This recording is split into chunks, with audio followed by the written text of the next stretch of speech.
Teman-teman peserta BIMTEK yang kami banggakan, selanjutnya kita akan mulai kepada substansi terkait dengan tadi sebagaimana yang saya sampaikan di depan ada 14 poin.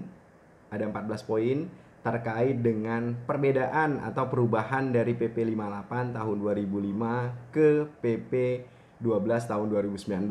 Yang pertama adalah penguatan tentang kalau misalnya kita di daerah, Bapak Ibu memiliki yang namanya badan usaha milik daerah. Badan usaha milik daerah ini di dalam pasal 5 dijelaskan bahwa kepala daerah selaku wakil pemerintah daerah dalam kepemilikan kekayaan daerah yang dipisahkan. Artinya kepala daerah menjadi wakil pemerintah dalam memiliki saham atau memiliki kekayaan di dalam badan usaha milik daerah. Di sini juga kami sedikit sharing untuk teman-teman. Kita bisa melihat bahwa begini. Di pemerintah daerah yang namanya badan usaha milik daerah itu harus memiliki rujukan hukum berupa peraturan daerah. Kenapa harus peraturan daerah? Artinya setiap badan usaha milik daerah yang dibangun oleh pemerintah harus diketahui baik oleh eksekutif maupun legislatif.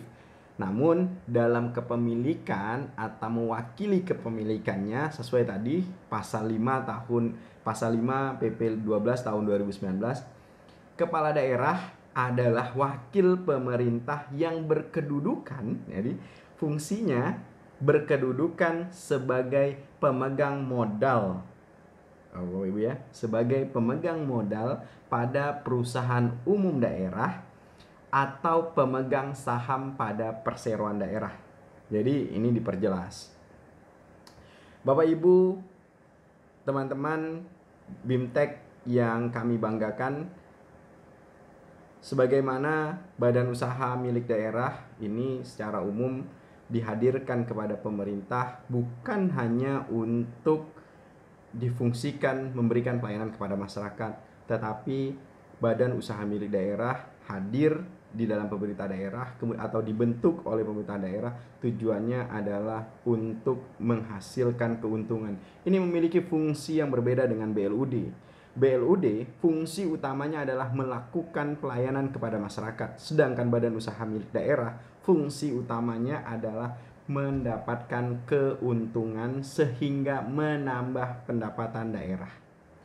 Perbedaan yang kedua antara PP 58 tahun 2005 dengan PP 12 tahun 2019 adalah terkait dengan pejabat pelaksana teknis kegiatan atau yang kita sering sebut dengan PPTK. Apa yang membedakan? PPTK dalam persyaratannya adalah kalau kita membaca pasal 13 di PP ini, penetapan PPTK harus mengacu atau didasarkan pada pertimbangan kompetensi jabatan, kemudian besarnya anggaran kegiatan, kemudian beban kerja, lokasi, rentang kendali, dan pertimbangan objektif lainnya yang kriteria ditetapkan oleh kepala daerah. Lalu muncul pertanyaan, Pak, boleh nggak sih kalau misalnya kami di daerah PPTK-nya bukan pejabat struktural? Karena tadi seorang PPTK itu pertimbangan pertamanya adalah kompetensi jabatan, maka PPTK itu harus berkaitan sama jabatan yang didudukinya. Pak, kalau misalnya karena terlalu besar PPTK-nya, kemudian PPTK-nya PPTK-nya bukan hanya kepala subbagian atau kepala subbidang, bolehkah Pak? Di dalam PP 12 di pasal 13 ini dibolehkan. Kapan dibolehkan?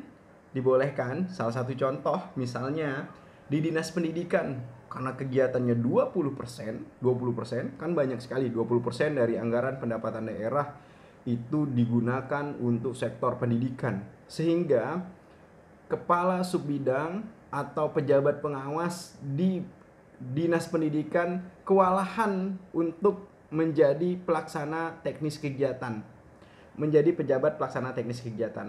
Maka di sini dengan kriteria yang ditetapkan melalui peraturan kepala daerah. Ingat Bapak Ibu, harus ada peraturan kepala daerah yang menjelaskan tentang misalnya dinas apa saja yang boleh untuk menentukan PPTK, yang PPTK-nya selain dari Kasubit atau Kasubag atau pejabat pengawas. Kemudian terkait dengan berapa besar anggarannya, kemudian lokasinya di mana, kemudian rentang kendalinya bagaimana. Hal ini yang harus disebutkan dalam peraturan kepala daerah sehingga nantinya seorang pelaksana, ya Bapak Ibu, seorang pelaksana dapat menjadi pejabat pelaksana teknis kegiatan. Pertanyaan berikutnya muncul, Pak, apakah boleh misalnya golongan 2, golongan 2A, golongan 2C untuk menjadi PPTK? Maka Bapak Ibu, ketika ini terjadi, maka rujukannya adalah Bapak Ibu harus melihat peraturan kepala daerahnya. Di peraturan kepala daerahnya persyaratannya apa? Di beberapa daerah dipersyaratkan pangkat golongan harus 3A, Bapak Ibu. Di dalam Permendagri tidak dijelaskan. Kenapa? Karena ini dimasukkan dalam pertimbangan objektif lainnya yang mempertimbangkan lokasi, kemudian jumlah ASN, kemudian tingkat pendidikan ASN dan seterusnya.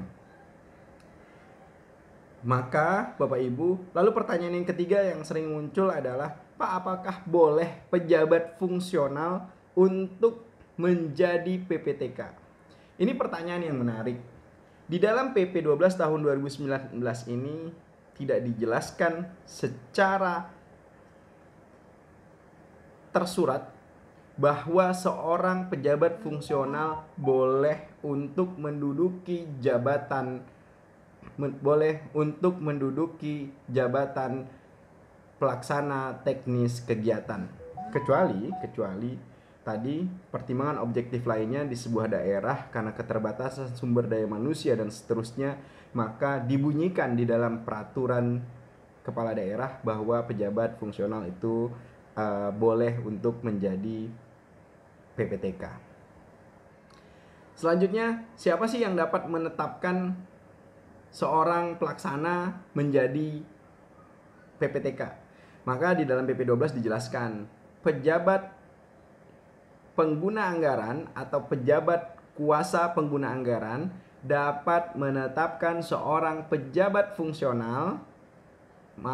pejabat pengawas menjadi PPTK. Kemudian juga sesuai dengan peraturan kepala daerah, PA, KPA dapat menetapkan pejabat pelaksana menjadi PPTK. Kemudian perbedaan ketiga di dalam PP 12 tahun 2019 ini terkait dengan rincian tugas tim pengelola anggaran daerah. Kalau kita baca di pasal 22 PP 12 tahun 2019, gubernur, bupati, wali kota selaku kepala daerah dibantu oleh tim TAPD, yang dipimpin oleh sekretaris daerah dalam proses penyusunan APBD. Jadi di dalam TAPD itu yang wajib diisi, pertama ketuanya adalah sekretaris daerah, yang kedua sekretarisnya adalah kepala BPKAD, Badan Pengelolaan Keuangan Aset Daerah, atau sekaligus otomatis biasanya yang menjabat sebagai pejabat pengelola keuangan daerah di sebuah Pemda. Kemudian apa saja sih tugas dari TAPD, tim anggaran pemerintah daerah. Di dalam pasal 22 itu dijelaskan yang pertama adalah tugas dari TAPD membahas kebijakan pengelolaan keuangan daerah. Jadi terkait di sini tim melakukan pembahasan tentang kebijakan-kebijakan yang dilakukan oleh pengelolaan keuangan daerah. Apa sih yang dimaksud dengan kebijakan? Kebijakan-kebijakan ini menyusun terkait dengan seluruh program dan kegiatan yang telah disusun sesuai dengan prioritas pembangunan tadi. Kemudian ada beberapa hal terkait dengan kebijakan-kebijakan di daerah yang harus diprioritaskan, kemudian disesuaikan dan seterusnya. Kemudian tugas dari TAPD yaitu juga menyusun dan membahas rancangan KUA dan rancangan perubahan KUA. Kebijakan umum anggaran terkait dengan berapa sih daerah siap untuk melakukan pembiayaan di tahun yang akan datang. Kemudian tugas dari TAPD berikutnya adalah menyusun dan membahas rancangan PPAS atau plafon anggaran dan perubahan PPAS di akhir tahun. Kemudian melakukan verifikasi RKA SKPD. Ini juga menjadi kewenangan TAPD. Jadi RKA ini diverifikasi oleh TAPD. Untuk apa? Tujuannya supaya Bapak Ibu terkait dengan, karena TAPD ini punya kewenangan melakukan kebijakan di dalam pengelolaan keuangan daerah. Sehingga RKA yang tadinya anggarannya besar menjadi lebih kecil atau diefektifkan atau diefisienkan. Yang mungkin ada beberapa kegiatan ini terlalu kecil, tidak akan efektif, outputnya tidak akan tercapai dengan anggaran seperti ini dan seterusnya. Jadi kebijakan-kebijakan seperti ini adalah salah satu kewenangan dari tim anggaran pemerintah daerah. Kemudian tugas dari TAPD berikutnya adalah membahas rancangan APBD yang telah disusun oleh teman-teman dari Bapeda, kemudian rancangan perubahan APBD di akhir tahun apabila menyusun melakukan APBD perubahan, dan rancangan pertanggungjawaban APBD di akhir tahun. Pembahasan kemudian tiap TAPD juga mempunyai tugas berikutnya. Ini adalah terkait dengan melakukan kemudian tugas dari TAPD, tugas ke-7 dari 9 tugas TAPD itu salah satunya adalah karena tadi bisa melakukan verifikasi RKA, maka otomatis tim di dalam TAPD ini juga dapat melakukan yang namanya verifikasi terkait dengan rancangan DPA SKPD yang telah disusun oleh teman-teman di SKPD. Kemudian yang ke-8, tugas dari tim anggaran pemerintah daerah adalah menyiapkan surat edaran kepala daerah tentang pedoman penyusunan RKA atau rencana kegiatan anggaran. Jadi ini disampaikan yang menyiapkan adalah tim dan dibantu oleh staff gitu ya. Kemudian yang terakhir, fungsi dari TAPD di pasal 22 itu adalah melaksanakan tugas lain yang ditentukan oleh peraturan perundang-undangan. Kemudian perubahan keempat di dalam PP 12 tahun 2019 ini terkait dengan perubahan yang cukup besar. Kenapa besar? Karena di dalam dokumen APBD ini akan sangat berubah drastis. Ini terlihat dalam perubahan dalam struktur pendapatan daerah dalam APBD. Jadi kalau dilihat struktur pendapatan daerah dalam APBD ini benar-benar berubah cukup drastis. Kalau misalnya teman-teman Bapak Ibu BIMTEK sedang membuka makalah yang kami berikan pada hari ini, Bapak Ibu bisa melihat bahwa terjadi perubahan yang signifikan. Kalau misalnya dulu di PP 58 tahun 2005, jadi struktur APBD yang kita gunakan itu berlaku sekitar 15 tahun, kemudian berubah di tahun 2019 untuk pengelolaan keuangan daerah yang nanti terlihat di tahun 2021, Jadi di tahun 2021 nanti akan terlihat perubahan-perubahan dalam struktur belanja. Apa sih struktur belanja? Kalau kita lihat dalam struktur pendapatan, kalau kita lihat dalam struktur APBD itu kan ada 3, ada pendapatan, ada pembiayaan, kemudian ada belanja. Di dalam struktur pendapatan ini berubah. Kalau dulu di PP 58 tahun 2005 itu pendapatan asli daerah terdiri dari pajak daerah, kemudian ada juga retribusi daerah, kemudian hasil pengolahan kekayaan yang dipisahkan, kemudian lain-lain PAD yang sah. Contoh misalnya penjualan barang milik daerah yang dijual kemudian masuk begitu ya. Di dalam PP 12 2019 ini dibuat sama gitu. Pajak daerah, kemudian retribusi daerah, hasil pengelolaan kekayaan yang dipisahkan dan lain-lain pendapatan yang sah. Kemudian di dana perimbangan ini benar-benar berubah dana perimbangan. Kalau di PP 58 tahun 2005 itu dijelaskan ada namanya dana bagi hasil atau kita sebut dengan DBH, kemudian ada dana alokasi umum, kemudian ada dana alokasi khusus. Sedangkan di PP 12 2019 namanya bukan lagi dana perimbangan, tapi disebut dengan pendapatan transfer. Pendapatan transfer di dalam PP 12 tahun 2019 itu dibagi 2. Pertama, transfer pemerintah pusat. Transfer pemerintah pusat ini ada 5 jenis. Pertama, seperti yang kita ketahui ada namanya dana perimbangan. Jadi di dalam dana perimbangan itu sudah jelas seperti yang dana perimbangan sebelumnya di dalam PP 58 tahun 2005. Di sana ada dana bagi hasil, kemudian di sana ada dana alokasi umum untuk gaji, kemudian ada dana alokasi khusus untuk program-program prioritas nasional. Ini disebut tetap dana perimbangan. Jadi kalau misalnya dulu dana perimbangan itu menjadi struktur bidangnya, sekarang menjadi subnya. Jadi sub di dalam pendapatan transfer. Kemudian subnya lagi, sub di dalam transfer pemerintah pusat. Kemudian yang kedua di dalam transfer pemerintah pusat adalah dana insentif daerah.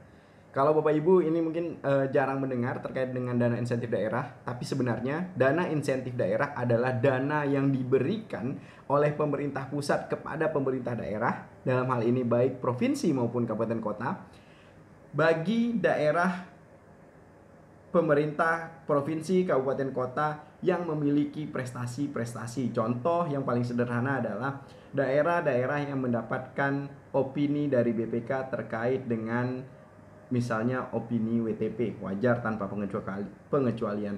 Maka daerah-daerah di Indonesia baik provinsi maupun kabupaten kota akan mendapatkan dana insentif daerah. Begitu juga prestasi-prestasi lain seperti Adipura dan seterusnya.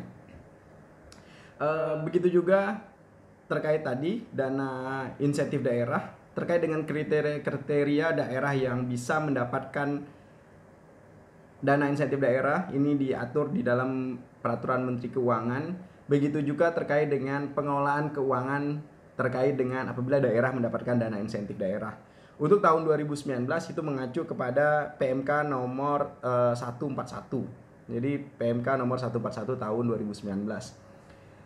Sedangkan yang berikutnya atau yang ketiga terkait dengan dana transfer pemerintah pusat itu adalah dana otonomi khusus.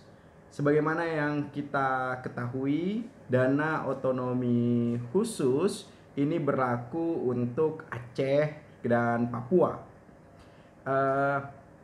Kekhususan dua daerah ini sebagaimana kita ketahui itu adalah kalau misalnya Aceh berlakunya syariat Islam. Di Aceh itu sebagaimana yang kita ketahui, dan kalau misalnya kita bertemu dengan teman-teman dari Aceh, ini teman-teman selalu bilang, Pak, kami kalau di Aceh itu nggak ada namanya APBD, kami nggak ada namanya BKD, kami nggak ada namanya BPKAD, dan kami juga tidak ada namanya DPRD. Lalu kita kaget nih Pak, Ibu, kok bisa begitu gitu ya? Ternyata Aceh membuat keistimewaan di Aceh itu salah satunya adalah Aceh juga mengubah nomenklatur yang biasa dilakukan di pemerintah daerah. Dan ini satu-satunya di Indonesia. DPRD di Aceh itu disingkat menjadi namanya DPRA. Jadi tidak DPRD, jadi Dewan Perwakilan Rakyat Daerah. Baru kalau misalnya kita di provinsi lain, itu misalnya Provinsi Jambi, Provinsi Sumatera Selatan, Provinsi Kalimantan Selatan, Provinsi Jawa Timur, dan seterusnya. Di Aceh itu yang akhiran D itu diganti menjadi A. Contoh misalnya BKD, Badan Kepegawaian Daerah, menjadi Badan Kepegawaian Aceh. Anggaran pendapatan belanja daerah diganti menjadi Anggaran pendapatan belanja Aceh. Dewan Perwakilan Rakyat Daerah itu diganti menjadi Dewan Perwakilan Rakyat Aceh. Intinya semua yang ada nama daerah itu diganti langsung menjadi kata Aceh gitu ya. Kemudian di Papua, mohon maaf kalau seperti misalnya di Aceh ini menarik. Pilkada tetap ada dan dilakukan seperti biasa pilkadanya. Jadi masyarakat memilih langsung calon kepala daerah. Namun yang istimewa berikutnya adalah Aceh memiliki namanya partai lokal yang tidak ada di provinsi manapun di Indonesia. Oke, kemudian yang keempat, bentuk dari dana transfer pusat ini adalah dana keistimewaan, dan hanya ada satu provinsi yang mendapatkan dana keistimewaan, yaitu Yogyakarta. Keistimewaan atas apa? Di Jogja itu tidak ada yang namanya pemilihan gubernur sama sekali, baik secara langsung yang dilakukan oleh warga atau masyarakat ataupun yang dilakukan oleh DPRD. Gubernur otomatis adalah Sultan Hamengkubuwono. Jadi siapa yang akan menjadi sultan maka otomatis akan menjadi gubernur daerah istimewa Yogyakarta. Ini adalah buah dari hasil undang-undang keistimewaan. Dan hanya ada satu di Indonesia daerah keistimewaan, yaitu Yogyakarta. Dan terkait dengan capaian kinerja, Yogyakarta ini salah satu daerah, bahkan satu-satunya daerah di Indonesia maupun lembaga pemerintah di Indonesia yang mendapatkan penilaian kinerja Lakip bernilai AA. Dan ini cukup menarik untuk mungkin kita bisa bahas pada pertemuan-pertemuan berikutnya. Yang kelima dari dana transfer pusat ini bentuknya adalah dana desa. Dana desa, kalau kita lihat apa sih sebenarnya dana desa? Dana desa ini kalau kita lihat memang banyak memberikan manfaat ya kepada kita semua. Salah satunya adalah bagaimana menghidupkan lini terbawah di dalam struktur pemerintahan yang ada di Indonesia. Artinya anggaran itu langsung turun ke pemerintah desa tanpa direncanakan oleh pemerintah provinsi, pemerintah kabupaten, dan seterusnya. Jadi uangnya hanya lewat saja di pemerintah daerah, tetapi pemanfaatan, penganggaran, perencanaan, dan seterusnya itu dilakukan oleh teman-teman di pemerintahan desa.